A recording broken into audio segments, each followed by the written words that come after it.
Les entérobactéries, c'est typiquement le chapitre qui fait peur. On voit une grande famille bactérienne, beaucoup de noms, beaucoup de tests biochimiques, des milieux de culture, des résistances aux antibiotiques. Et très vite, tout se mélange. Mais la vraie question est simple. Comment faire la différence entre une simple Escherichia coli, une Klebsiella, une Salmonella ou un Proteus sans s'arracher les cheveux? Aujourd'hui, on va simplifier tout ça. On va voir la signature commune des entérobactéries, le grand tri entre lactose positif et lactose négatif, les pathogènes majeurs à connaître et surtout les pièges classiques qui tombent en microbiologie clinique. Et au milieu de la vidéo, je te poserai une question de révision. Essaie d'y répondre avant de continuer. Les entérobactéries, c'est une famille immense, mais pour les examens, il ne faut pas commencer par apprendre tous les noms par cœur. Il faut d'abord comprendre la logique. L'idée centrale est très simple.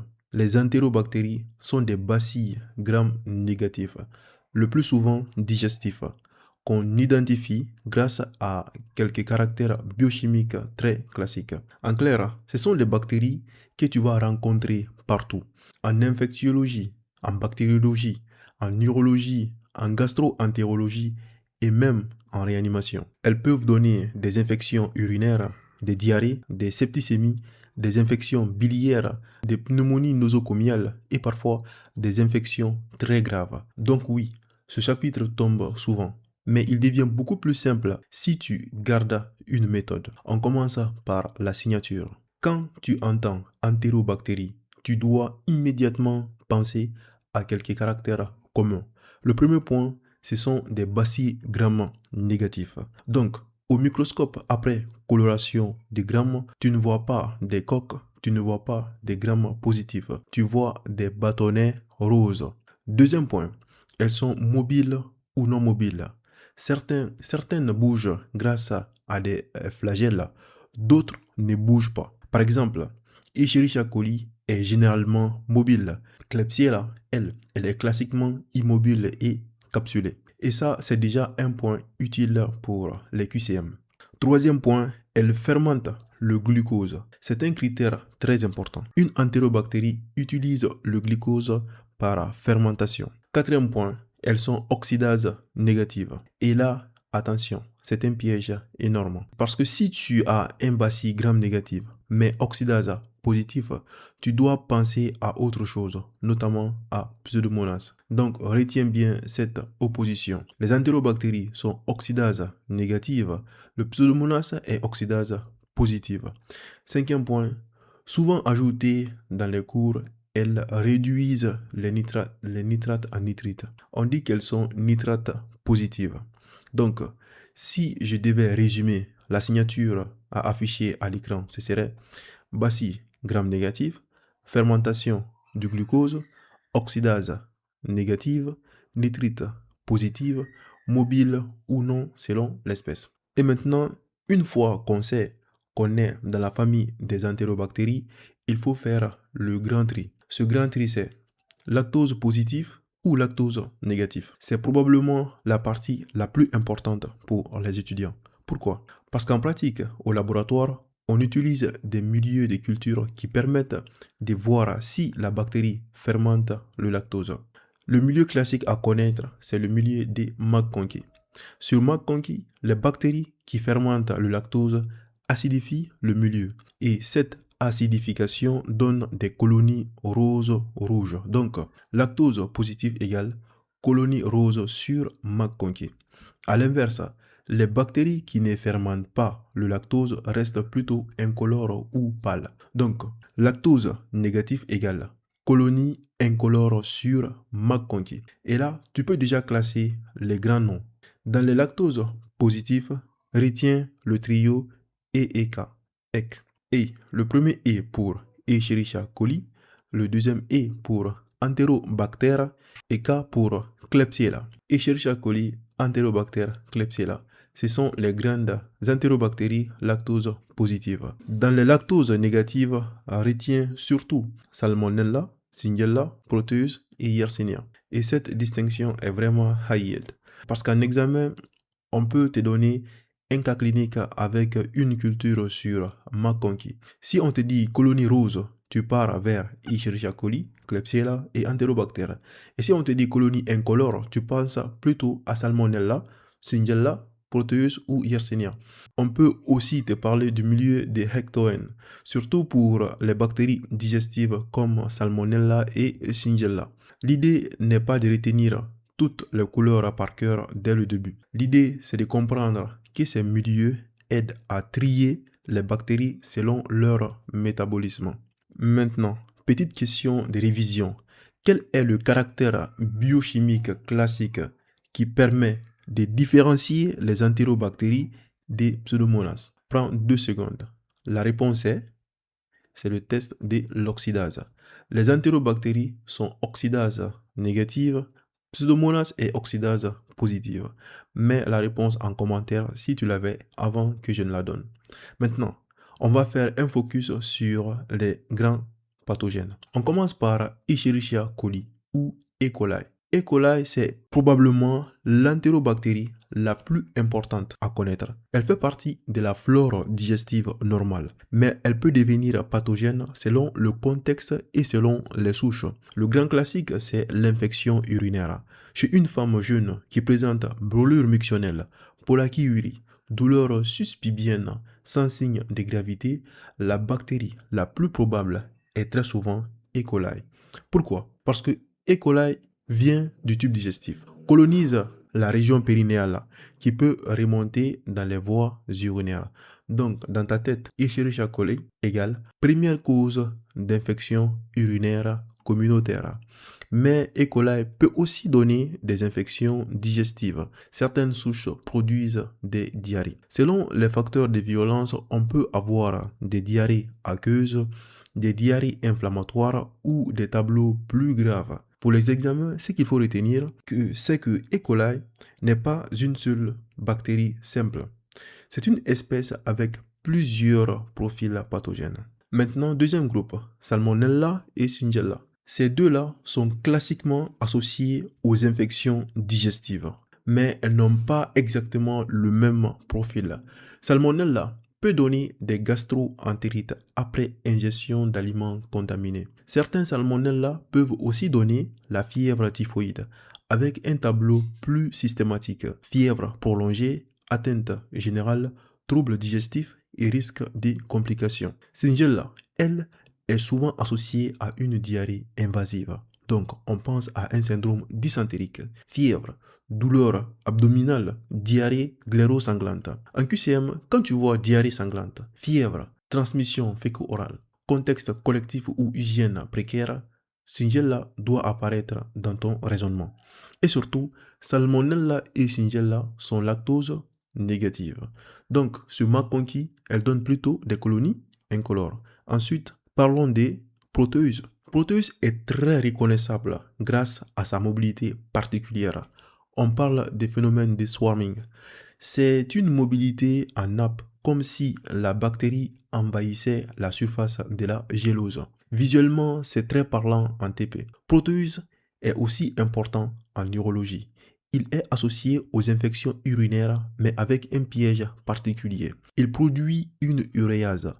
L'uréase dégrade l'urée et augmente le pH urinaire. Cette alcalinisation favorise certains calculs urinaires, notamment les calculs des struvites. Donc, en QCM, si tu vois infection urinaire récidivante, urine alcaline, calcul coralliforme ou uréase positive, tu dois penser à Proteus. Maintenant, Klebsiella. Klebsiella est une entérobactérie lactose positive comme E. coli, mais elle a un détail très important. Elle est capsulée. Cette capsule donne parfois des colonies muqueuses. Elle participe aussi à la violence. Klebsiella pneumonia est classiquement impliquée dans des pneumonies, surtout chez des patients fragiles ou dans un contexte hospitalier, mais aussi dans des infections urinaires et des septicémies. Dans les examens, on aime bien l'opposer avec E. coli. Escherichia coli est souvent mobile, indole, positive, très liée aux infections urinaires communautaires. Klebsiella est immobile, est capsulée, présente une colonie muqueuse, souvent plus associée au contexte hospitalier et aux patients fragiles. Bien sûr, en vraie vie, on ne diagnostique pas uniquement avec une phrase de cours, mais pour raisonner en QCM, ces associations sont très utiles. Maintenant, passons au diagnostic.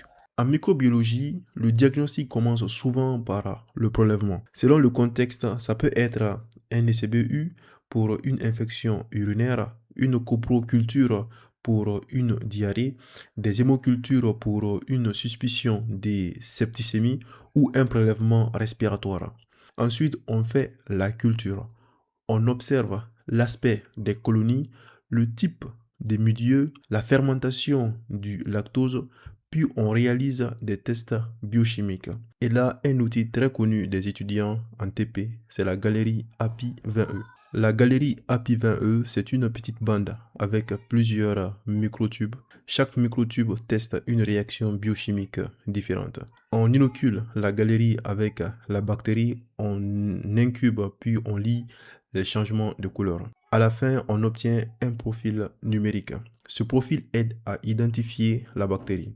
C'est très pédagogique parce qu'on voit que l'identification bactérienne n'est pas magique. Elle repose sur une série de réactions, fermentation, production d'enzymes, utilisation des substrats, production des gaz, etc. Aujourd'hui, beaucoup de laboratoires utilisent aussi des méthodes plus rapides comme la spectrométrie des masses, MALDI-TOF. Mais pour comprendre les bases, la galerie API reste excellente. Et une fois qu'on identifie la bactérie, il ne faut pas s'arrêter là. Il faut faire l'antibiogramme. Pourquoi? Parce que les entérobactéries sont très concernées par les résistances aux antibiotiques. Le mot à connaître absolument, c'est le BLSE. BLSE veut dire bêta-lactamase à spectre étendu. Une entérobactérie productrice de BLSE peut hydrolyser beaucoup de bêta-lactamine, notamment de nombreuses céphalosporines. Donc en pratique, une Escherichia coli, une E. coli ou une Klebsiella BLSE, ce n'est pas une simple bactérie sensible à tout. C'est une bactérie qui peut limiter fortement les options thérapeutiques. Pour les concours et les examens, retiens surtout BLSE égale à résistance importante aux bêta-lactamines, surtout céphalosporines de troisième génération. Et évidemment, le choix du traitement dépend du site infectieux, de la gravité, du terrain du patient, de l'antibiogramme et des recommandations locales. Le message important ici n'est pas de choisir un antibiotique au hasard. Le message c'est identifier la bactérie, puis interpréter l'antibiogramme.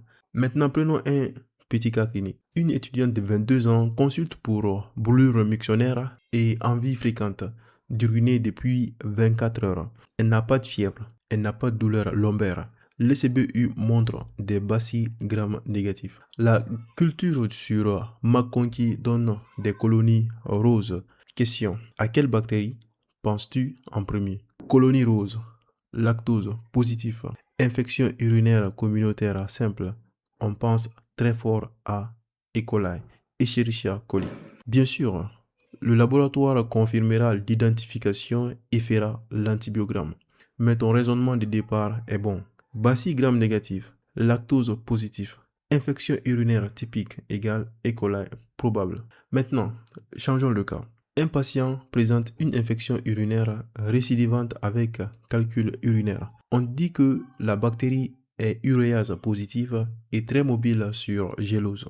Là, tu dois penser à Proteus parce que Proteus est uréase positive, très mobile et associé au calcul des Struvite. Tu vois, l'objectif n'est pas de tout mémoriser dans le vide. L'objectif est d'associer chaque bactérie à une image mentale forte. E. coli, infection urinaire fréquente. Klebsiella, capsule, colonie muqueuse, pneumonie ou infection hospitalière. Salmonella, gastroentérite et typhoïde. Shigella, diarrhée invasive, syndrome dysentérique. Proteus, swarming, uréase et calcul urinaire. Maintenant, parlons des pièges classiques. Premier piège: Croire que toutes les entérobactéries sont mobiles. Non. Certaines sont mobiles, d'autres non. Klebsiella est classiquement immobile. Proteus, au contraire, est très mobile. Deuxième piège. Confondre lactose négatif et non-fermentation du glucose. Attention, les entérobactéries fermentent le glucose, mais certaines ne fermentent pas le lactose. Donc, Salmonella, Shigella, Proteus sont lactose négatives, mais ce sont quand même des entérobactéries. Troisième piège, confondre entérobactéries et Pseudomonas. Les deux sont des bacilles gram négatives, mais Pseudomonas est oxydase positive et ne fermente pas le glucose comme les entérobactéries. Donc le test de l'oxydase est un repère très puissant. Quatrième piège, pensez que E. coli est toujours pathogène. Non. Et E. coli fait partie de la flore digestive normale. Mais certaines souches ou certains contextes peuvent provoquer des infections. Cinquième piège, oubliez l'antibiogramme. Même si tu reconnais une Escherichia coli, tu ne peux pas déduire automatiquement sa sensibilité aux antibiotiques avec les BLSE et les autres mécanismes de résistance. L'antibiogramme est indispensable. Maintenant, si tu dois retenir seulement 3 idées de cette vidéo, retiens ceci. La première idée, les entérobactéries sont des bacilles gram négatives. Oxydase négative fermente le glucose. Deuxième idée, le grand tri pratique, c'est lactose positif versus lactose négatif. Lactose positif, Escherichia coli, Enterobacter, Klebsiella. Lactose négative, Salmonella, Shigella, Proteus et Yersinia. Troisième idée, chaque pathogène a une image clé. E. coli, c'est une infection urinaire. Salmonella et Shigella, c'est digestif. Proteus, swarming, uréase et calcul. Klebsiella, capsule et colonie muqueuse. Si tu comprends cette logique, tu n'as plus besoin de voir les entérobactéries comme une liste impossible à apprendre. Tu les vois comme une famille avec une signature commune, puis des branches qu'on peut trier étape par étape. Et c'est exactement comme ça qu'il faut raisonner en microbiologie clinique.